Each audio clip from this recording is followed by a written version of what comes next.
nouvel homme fort de Madagascar, le colonel Michael Randjanirin, a annoncé la suspension du gouvernement et la nomination prochaine d'un nouveau Premier ministre.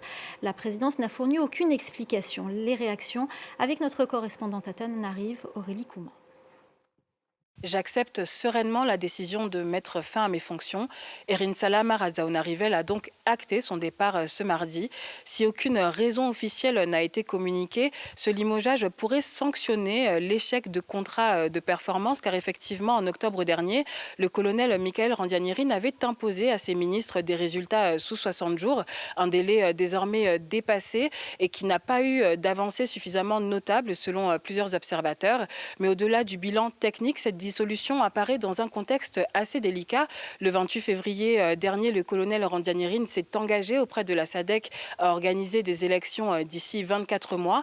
Un calendrier donc très serré qui impose la mise en place d'une concertation nationale et la réforme d'un code électoral.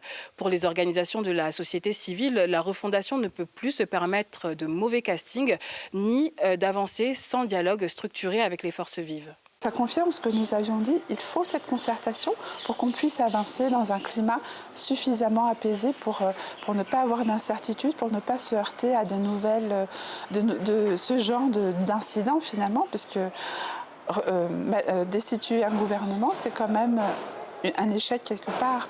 Or, le temps nous est compté et il faut faire les choses correctement pour pouvoir vraiment partir sur une véritable refondation.